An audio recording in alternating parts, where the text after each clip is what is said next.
భారతదేశపు మహా గ్రంథాలు, కావ్యాల సంపూర్ణ సంకలనం. సబ్స్క్రైబ్ చేయండి తిలక్.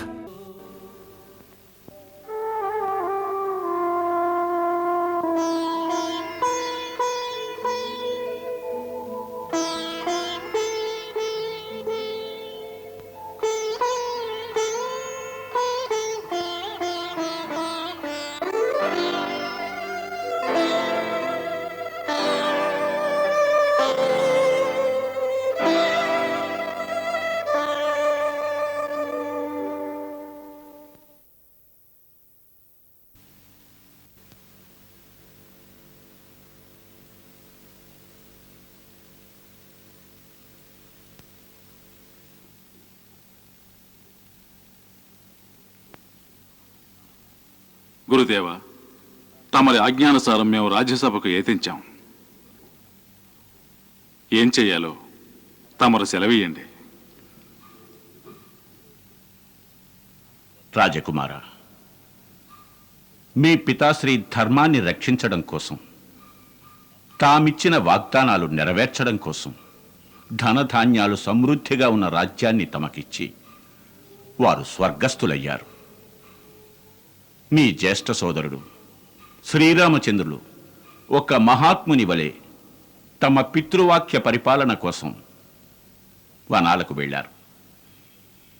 మీ పితృదేవులు, జ్యేష్ఠ సోదరుడు ఇద్దరూ ఈ నిష్కంటక రాజ్యాన్ని మీకు సమర్పించారు. ఇప్పుడు మీ కర్తవ్యం ఏమిటంటే, సూర్యవంశీయుడ ఈ రాజ్య సింహాసనాన్ని మీరు అధిష్ఠించి తమ ప్రజలను ఏలుకోండి. ఇది మీ ఆజ్ఞ గురుదేవా. ఈ సమయంలో ఇది మీ కర్తవ్యం యువరాజా. మంత్రిమండలి యొక్క అభిప్రాయం ఏమిటి? రాకుమారా, ఏ రాజ్యానికి రాజు ఉండడో ఆ సామ్రాజ్యం, రాజ్యంలోని ప్రజలకు రక్షణ ఉండదు. శత్రువులు ఆ సమయాన్ని అవకాశంగా తీసుకుని రాజ్యాన్ని ఆక్రమించుకొని నాశనం చేస్తారు. అందువలన రఘువంశీయుల సామ్రాజ్యాన్ని రక్షించగలిగేది ఈ సమయంలో కేవలం తమరే. మీకే రాజ్యార్హత ఉంది. అయినప్పటికీ తమరు జ్యేష్ఠులు కారు. తమ అగ్రజులు ప్రస్తుతం ఇక్కడ లేనందున తమ పితాశ్రీ ఆజ్ఞానుసారంగా ఈ రాజ్యానికి తమరే రాజు కావాలి. రాజు కావటానికి ముఖ్యంగా 3 అర్హతలు కావాలి. గురుదేవుల ఆశీర్వాదం, మంత్రిమండలి సహకారం, ప్రజల ఆదరణ, అభిమానం. నేడు ఈ 3 మాకు ప్రాప్తించాయి. అందువలన మేము ప్రసన్న వదనంతో ఈ రాజ్యాన్ని స్వీకరించదలిచాం. ప్రస్తుతం మా మనసులో ఒక శంక ఉంది. సింహాసనాన్ని అధిష్ఠించక ముందు మీరందరూ ఆ శంకను విశదీకరించవలసి ఉంది. ఆ శంక ఏమిటి భరతకుమారా? కొన్నాళ్లకు ముందు స్వర్గీయ మహారాజు దశరథుల వారు ఇటువంటిదే ఒక సభను ఏర్పాటు చేశారు. ఆ సభలో మీరందరూ పాల్గొన్నారు, అవునా? ఆ మహాసభలో మహారాజు దశరథుల వారు తమ జ్యేష్ఠపుత్రుడు శ్రీరాముడికి రాజ్యభారం అప్పగించే ప్రస్తావన తెచ్చారు. అప్పుడు మీరందరూ ఏకగ్రీవంగా ఒకే స్వరంతో మేము శ్రీరాముడికి సహకరిస్తామని తెలిపి మద్దతునిచ్చారు. అప్పుడు శ్రీరాముడికి ఏ కారణంగా తమ మద్దతును తెలియజేశారు? ఎందుకంటే శ్రీరాముని వంటి రాజు ఎంతో పుణ్యం చేసుకుంటే దొరుకుతారు. మీరు కఠిన సత్యం వచించారు.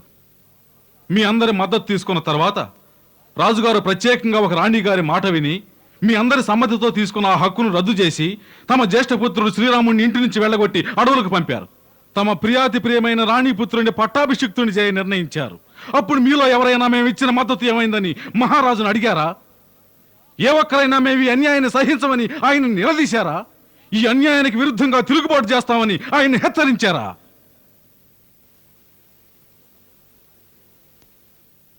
మద్దతుతో నాయకుడిని ఎన్నుకోవటం మంచిదే. ప్రజలకిచ్చిన ఆ హక్కును కాపాడుకోలేకపోతే, ఆ హక్కు కోసం పోరాడే ధైర్యం లేకపోతే ఈ విధంగానే ఉంటుంది. అంతఃపురాల్లో రాజకీయాలు నడిపే కుతంత్రులే ఎవరో ఒకరిని రాజులు చేస్తారు. నేడు మమ్ము చేసినట్టే. ఇది ఇలాగే కొనసాగాలని కోరుకుంటున్నారా? లేదు. అయితే లేవండి, లేవండి. తీసుకోండి ఆ రాజమకుటాన్ని, తీసుకోండి ఆ పట్టాభిషేక పవిత్ర సామాగ్రిని, నడవండి మా వెంట. ఎవరికి అధికారం ఉందో వారికి తక్షణమే రాజ్యాభిషేకం చేసి మహారాజుగా పట్టం కట్టి మరలా అయోధ్యకు తీసుకొద్దాం. మరి శ్రీరామచంద్రుల వారు దీనికి అంగీకరిస్తారా? ఎందుకు అంగీకరించరు? మేం ప్రతిజ్ఞ చేస్తున్నాం. వారు రాకుంటే మేము ఈ రాజ్యాన్ని వదిలి వారి వలె వనవాస జీవితం గడుపుతాం. అక్కడే వారికి సపర్యలు చేస్తూ ఉంటాం. మహారాజు దశరథుల వారు ఇచ్చిన మాట కోసం ప్రాణాలు త్యజించారు. శ్రీరామచంద్రుడు స్వయంగా పితృదేవులు ఆజ్ఞాపించకుండానే పితృదేవుల వాగ్దానాల కోసం ఈ సువిశాల సామ్రాజ్యాన్ని తృణప్రాయంగా భావించి వనాలకు వెళ్లారు. ఆ దశరథుల పుత్రులమయ్యుండి, శ్రీరామునికి సోదరులమయ్యుండి మేము ఇటువంటి నీచానికి దిగజారుతామని మీరు ఎలా ఊహించారు?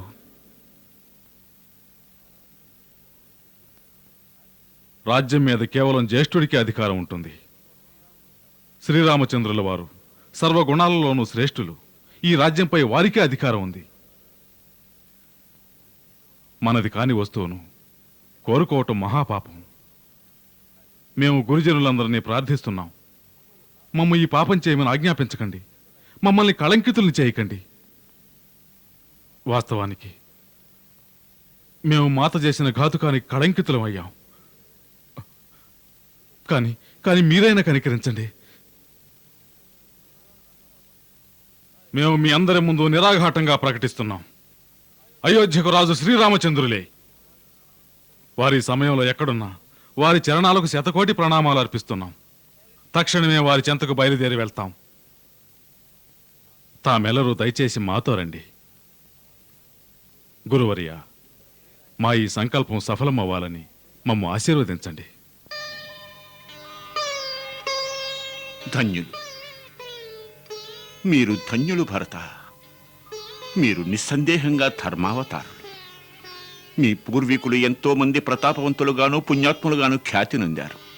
కానీ ధర్మం కోసం ఇంత సువిశాల సామ్రాజ్యాన్ని తుచ్చంగా తృణీకరించిన మీలాంటి పుణ్యాత్ముని నేనింతవరకు చూడనే లేదు. మీరు సాక్షాత్తు ధర్మచక్రవర్తులు. మీ కీర్తి దిగంతాల వరకు వ్యాపిస్తుంది. నువ్వు మహా కఠిన కార్యానికి పూనుకున్నావు పుత్ర. రాముడు గొప్ప దృఢ సంకల్పం గలవాడు. అతని నిర్ణయం మార్చడం అసాధ్యం. తమరు మాతో రావటం అత్యవసరం మాత. వారు మా మాటలను తిరస్కరించగలరు. మాకు రాజనీతి ధర్మసూత్రాలు బోధించి బందీని చేయగలరు. తమ ఆజ్ఞను వారు త్రోసిపుచ్చలేరు. తమరు ఆజ్ఞాపిస్తే వారు తప్పకుండా వస్తారు. మాత, కృపతో మాతో రండి. అలాగే వస్తాం. ఒకవేళ నీ ప్రయత్నం వల్లైనా అయోధ్య భవితవ్యం మారుతుందేమో. తప్పకుండా మారుతుంది మాత, తప్పకుండా మారుతుంది. అగ్రజులు వదిన గారు తప్పక తిరిగి వస్తారు. మేము వారి రాజ్యాభిషేకానికి సామాగ్రి తీసుకువెళ్తున్నాం. అక్కడ గురుదేవులు వారికి రాజ్యాభిషేకం చేస్తారు. పిదప మనం రాజా రామచంద్రుల వారిని అతి వైభవంగా అయోధ్యకు తీసుకువస్తాం. అత్యంత వైభవంగా. మాత, మీరు ప్రయాణానికి సిద్ధం కండి. నేను మిగిలిన ఏర్పాట్లు గావిస్తాను.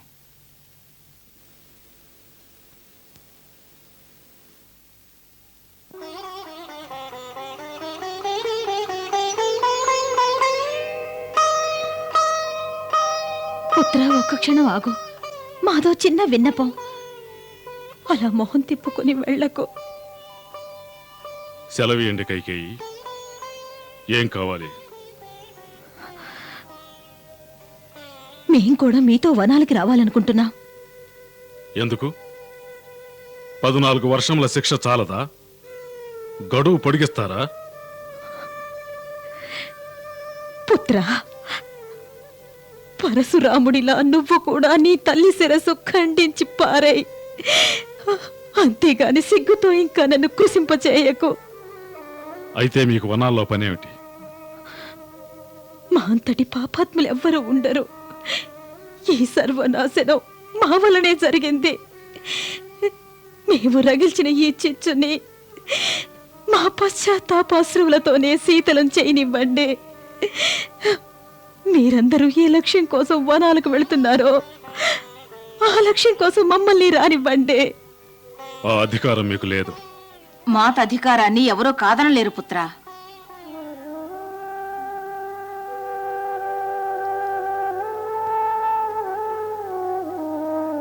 పుత్ర, ఒక్క మాట మరువకు. కైకేయి రాముని మాత. మాతకు పుత్రుని దండించే అధికారం ఉంది. ఆ తరువాత మమతానురాగాలతో వాత్సల్యం చూపించనూ గలదు. కైకేయి కూడా మనతో వస్తున్నది. మరి మాత? ఇది మా ఆజ్ఞ. అది మాత్రమే కాదు, ఇది మీ అగ్రజుని ఆజ్ఞగా పాటించు. ఆజ్ఞ మాత.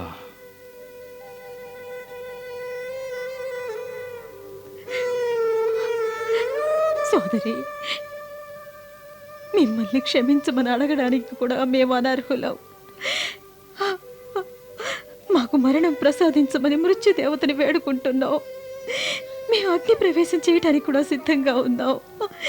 కానీ అగ్నిదేవుడు కూడా ఈ పాపాత్మురాల్ని స్వీకరించడం లేదు. మా పుత్రుడు, మా రాముడే మమ్మల్ని క్షమించాలి. మమ్మల్ని మీ వెంట తీసుకువెళ్ళండి సోదరి. అమాయకురాలా, మేము అసలు నిన్ను దోషిగా భావించలేదు. నువ్వే చూద్దు గాని నీ రాముడు మనసులో కూడా అటువంటి ఉద్దేశమే ఉండదు. లేదు, రామునికి మా మొహం ఎలా చూపించగలం? మేము మొహం చూపించలేము. సోదరి, మీరే మా మాటగా విన్నవించండి. వీలైతే ఈ పాపాత్మురాలు క్షమించమనండి. లేదు సోదరి, ఇందులో నీ దోషం అసలే లేదు. మనమందరం విధి ఆధీనంలో ఉన్నాం. మన కర్మానుసారం ఏం జరగాలో అదే జరుగుతుంది. సోదరి, వెళ్ళి బయలుదేరడానికి సిద్ధంగా ఉండు. సోదరి. ఊర్మిళ, విన్నావా? శ్రీవారు రాజ్యసభలో సింహాసనాన్ని అధిష్ఠించే ఉద్దేశం తమకేమాత్రం లేదని ప్రకటించారు. దాని మీద కేవలం అగ్రజులకే అధికారం ఉందట. మా స్వామి ధర్మ నిరతి వలన, వారు చేసిన త్యాగం వల్ల మా శిరస్సును గర్వంగా ఎత్తుకోగలుగుతాం. నేటికి మా మోహం చూపించడానికి అర్హులమయ్యాం.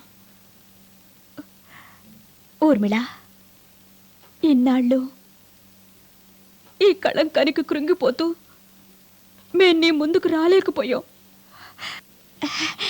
సోదరి, ఆర్యులు వనాలకు వెళ్తున్నారు. వారి అగ్రజులను, సోదరి సీతను, లక్ష్మణుల వారిని తీసుకొస్తారట. అలాగా? మనం కూడానా? అందరూ వెళ్తున్నారంటే మనము వెళ్తున్నట్టేగా. నగర ప్రజలంతా ఉత్సాహపడుతున్నారు. వారి మహారాజుకు నచ్చచెప్పు తీసుకురావడానికి అందరూ వస్తామని అర్థిస్తున్నారట. అందుకని ఆర్యుల వారు నగరంలో దండోరా వేయించారు. ఇష్టమున్న వారంతా తమతో రావచ్చని. ఎవరైనా వెళ్ళొచ్చా? మనం కూడానా? అవునే అమాయకురాలా, మనం కూడా. తమరు వెంట వచ్చి ఏం చేస్తారు? మేం వెళ్ళేది వనవిహారానికి కాదు, రాముల వారిని తీసుకురావటానికి. మేం మా గురించి విన్నవించడం లేదు నాథ. ఊర్మిళ యొక్క మనోవ్యధను చూస్తుంటే మా హృదయం కరిగిపోతున్నది. ఎలాగైనా తమరామెను ఒక్కసారి లక్ష్మణుల వారి దర్శనం చేయిస్తే. మీరు ఒక్కసారి దర్శనం చేయించమంటున్నారు దేవి. మేము లక్ష్మణుని మా వెంట తీసుకొస్తున్నాం.